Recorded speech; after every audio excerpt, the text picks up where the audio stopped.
No fim da tarde desta quinta-feira, o juiz Sérgio Moro decretou a prisão do ex-presidente Lula. O juiz Sérgio Moro acaba de ordenar a prisão do ex-presidente Lula.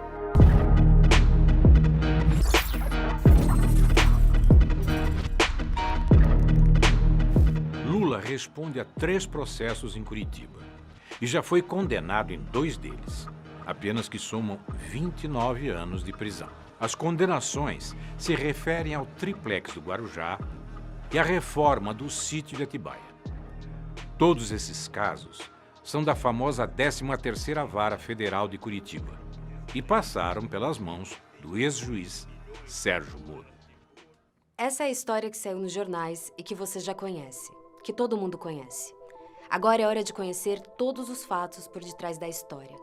Os bastidores do processo que tirou das eleições o primeiro colocado nas pesquisas para presidente de 2018.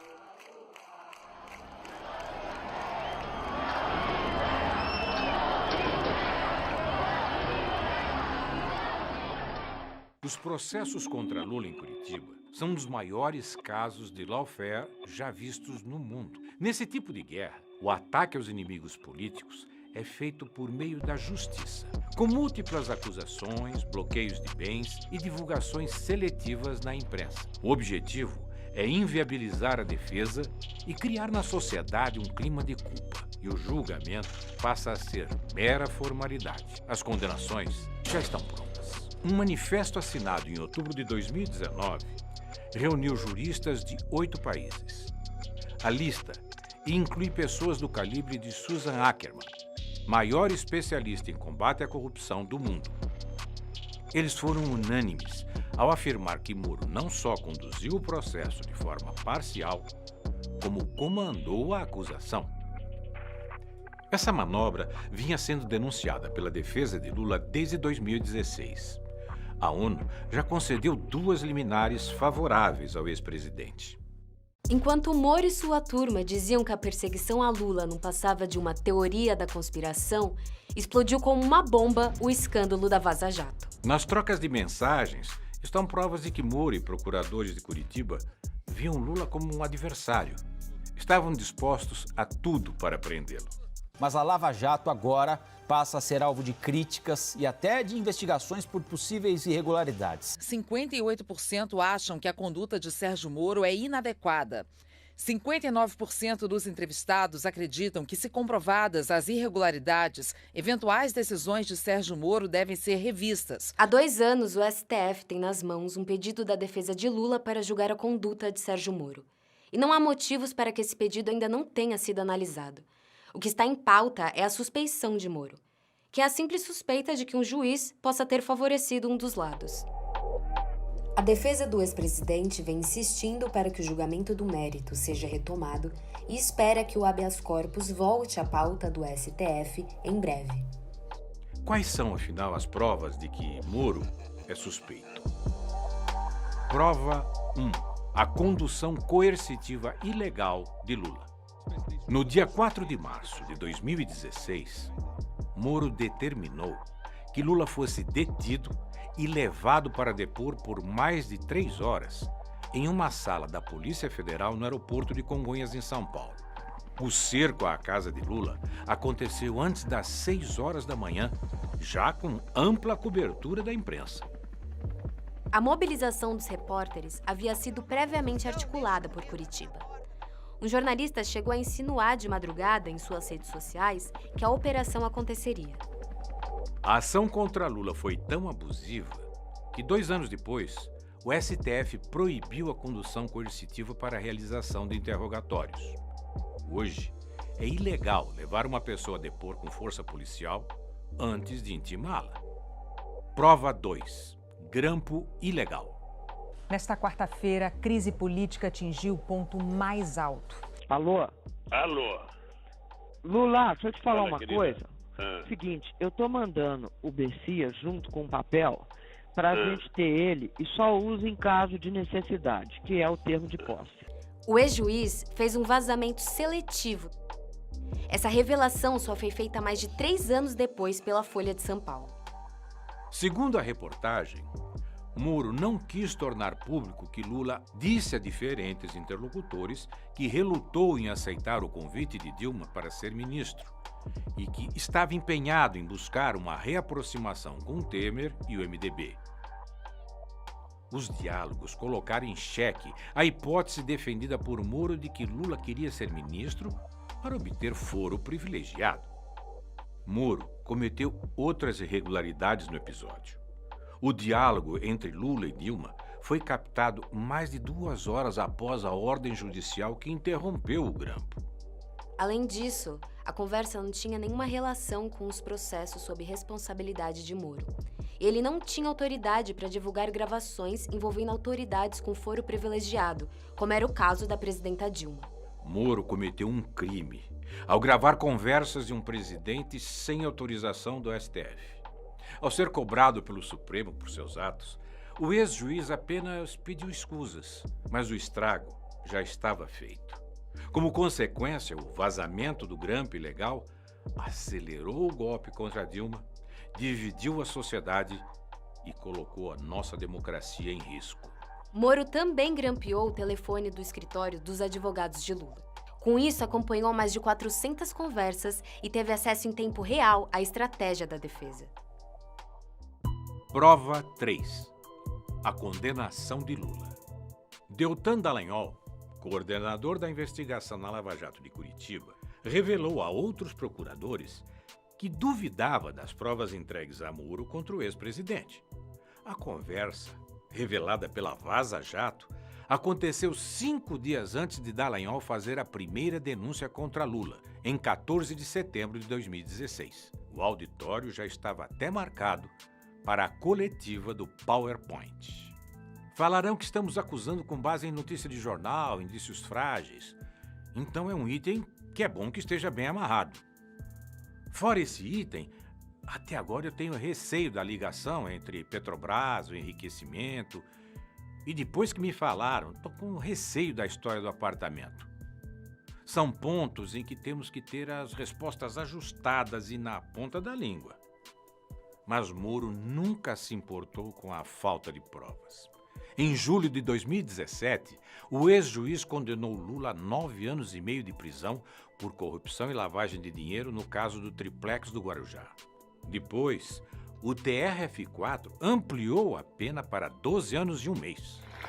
Hoje eu pensei que os meus acusadores iriam mostrar uma escritura, um documento, um pagamento, alguma coisa que eu fiz para ter o apartamento que ele disse que é meu. Veja, porque eu esperava que depois de 2 anos de massacre, eu chegasse lá e tivesse um documento dizendo: o Lula comprou o apartamento, o Lula reformou o apartamento, o Lula pagou tanto pelo apartamento, a escritura está aqui registrada em cartório, o apartamento é dele, o Lula já dormiu no apartamento, já morou, nada. Pior ainda é a condenação no caso do sítio. A juíza Gabriela Hart, que substituiu Moro quando ele virou ministro de Bolsonaro, condenou Lula a 12 anos e 11 meses. Apesar de ser um caso completamente diferente, a sentença tinha trechos inteiros copiados e colados da condenação anterior feita por Moro. Mais tarde, essa pena foi ampliada pelo TRF4 para 17 anos. Em ambos os processos, as sentenças apresentavam graves falhas. Não determinavam o que Lula teria feito em favor das construtoras que justificasse o alegado recebimento de um apartamento no Guarujá ou a reforma de um sítio em Atibaia que nunca pertenceu a Lula. Moro diz apenas que Lula praticou atos indeterminados que teriam beneficiado as empreiteiras durante seus 2 mandatos como presidente. Não importava o que Lula apresentasse como evidência de sua inocência. Os processos eram meras formalidades em Curitiba e as condenações já estavam pré-definidas, sempre com o objetivo de manchar a reputação de Lula e tirá-lo da vida política. Prova disso é que Lula foi absolvido na Justiça de Brasília da acusação de ter feito parte de uma organização criminosa na Petrobras. O ex-procurador-geral da República, Rodrigo Janot, diz em seu livro que Lula era objeto de desejo da Lava Jato e revela que foi pressionado por Deltan Dallagnol a acelerar o processo do PowerPoint para justificar as demais condenações contra o ex-presidente em Curitiba. Com a absolvição de Lula nesse processo, há um entendimento de que caem por terra todas as outras acusações que pesam contra o ex-presidente nos processos iniciados por Moro.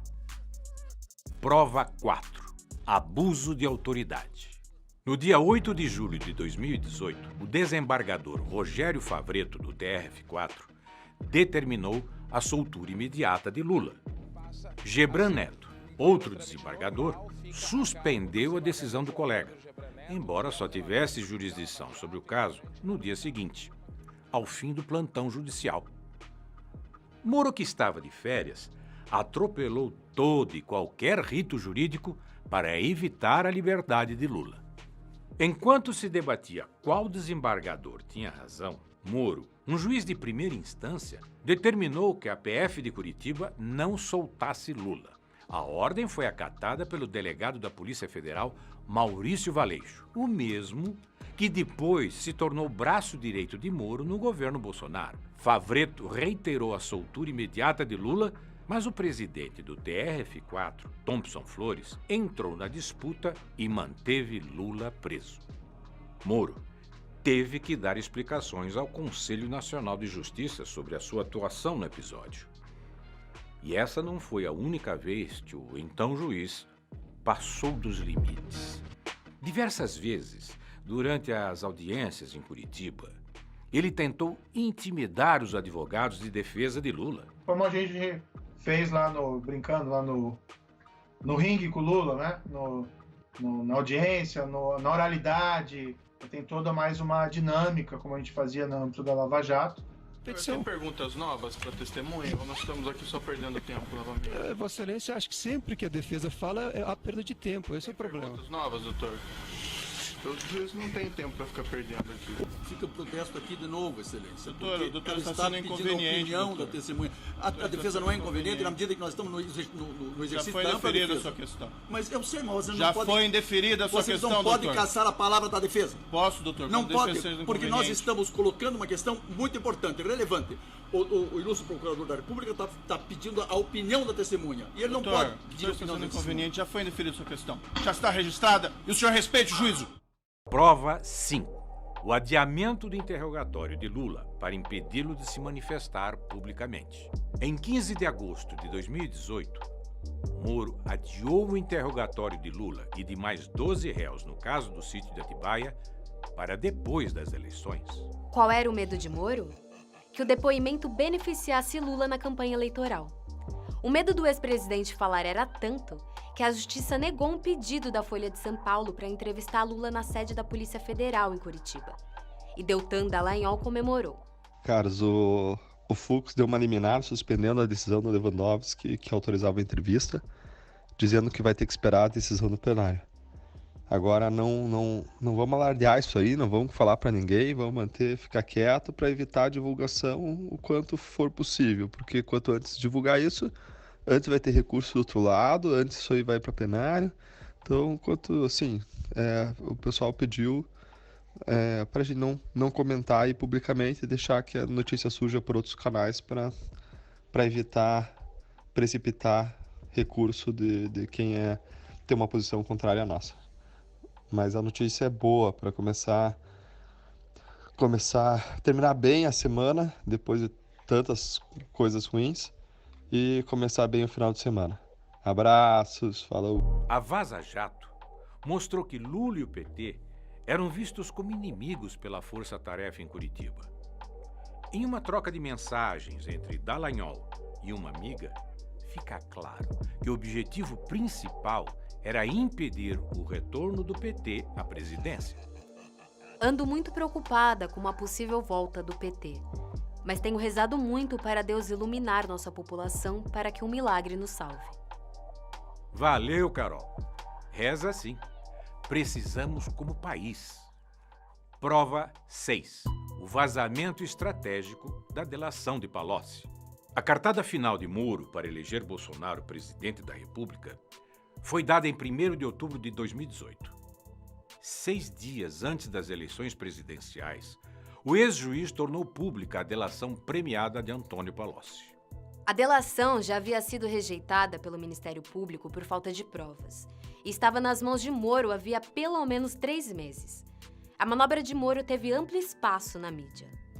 E só 2 anos depois, o STF anulou a delação de Palocci. Verifique-se que o acordo foi juntado aos autos da ação penal cerca de 3 meses após a decisão judicial que o homologara.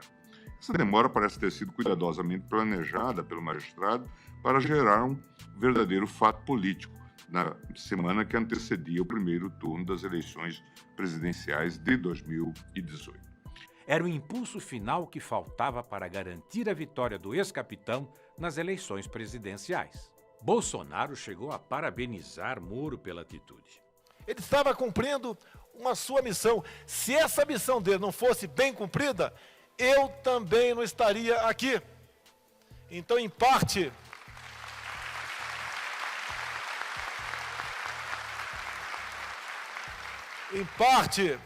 do que acontece na política do Brasil, devemos a Sérgio Moro. Prova 7. A ida de Moro para o governo Bolsonaro. Se depois de tudo isso ainda restava alguma dúvida sobre a parcialidade de Moro, a nomeação do ex-juiz como ministro de Bolsonaro escancara quais eram seus interesses. Enquanto julgava Lula, Moro negociava um cargo no primeiro escalão do novo governo. E aí veio o dia do segundo turno, domingo, na casa do Jair. A gente chegou lá à tarde, tipo 5h30 da tarde, ainda estava claro. O Paulo Guedes estava na sala, me puxa, me chama e fala assim: Bebiano, eu quero conversar com você um negócio aqui importante. E foi a primeira vez que o Paulo Guedes mencionou que estava conversando com o Sérgio Moro. Ele me contou que já tinha tido 5 ou 6 conversas com o Sérgio Moro e que o Sérgio Moro estaria disposto a abandonar a magistratura e aceitar esse desafio como ministro da Justiça. A vitória de Bolsonaro foi comemorada por Rosângela, a mulher do ex-juiz. Ela postou um vídeo em sua conta no Facebook com uma montagem do Cristo Redentor ao lado do número 17 do ex-capitão e a frase: "Estamos juntos, Brasil". Sérgio Moro saiu do governo em abril de 2020. Em novembro, tornou-se sócio-diretor da Álvares & Marshall. A empresa tem entre seus funcionários ex-agentes de departamentos de inteligência dos Estados Unidos, como o FBI e a NSA. A Álvares & Marshall foi administradora judicial da OAS e apresentou à Justiça uma lista de imóveis de propriedade da construtora que incluía o famoso triplex do Guarujá, o mesmo que Moro e a Lava Jato afirmavam pertencer a Lula. A empresa norte-americana também é administradora judicial da Odebrecht, outra construtora que Moro levou ao fundo do poço quando era juiz da Lava Jato. A Álvares & Marshall revelou ao UOL que já teria faturado 17 milhões de reais com a crise da construtora brasileira. O conflito de interesses nestes casos é evidente. Lideranças de todos os campos políticos ficaram perplexas com a decisão de Moro em aceitar o trabalho na empresa norte-americana. Diante da repercussão extremamente negativa, o Tribunal de Ética da OAB São Paulo notificou Moro sobre a proibição dele exercer a advocacia junto aos clientes da Álvares & Marshall. Ao longo de todas essas injustiças, Lula se manteve firme. Eu tenho tanta obsessão de desmascarar o Moro, desmascarar o Delayol e a sua turma, e desmascarar aqueles que me condenaram, sabe, que eu ficarei preso 100 anos, mas eu não trocarei a minha dignidade pela minha liberdade. Foram 580 dias preso injustamente na sede da Polícia Federal de Curitiba. Durante todo esse tempo, o povo permaneceu em vigília e personalidades de todo o mundo se mobilizaram por sua liberdade. Bom dia, presidente!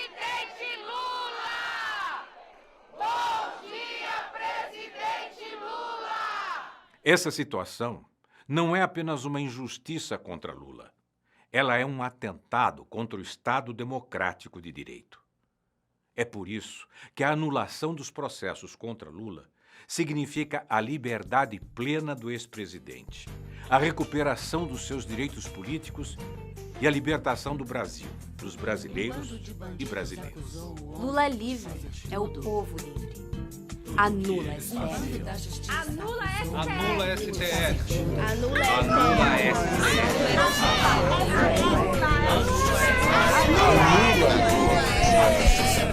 Um bando de bandidos acusou o homem de fazer tudo. Tudo o que eles faziam. A justiça é nossa. A justiça é nossa. Uma banda da polícia e um tucano na justiça vieram juntos. Estavam na mídia todo dia. O promotor, pastor, aproveitou.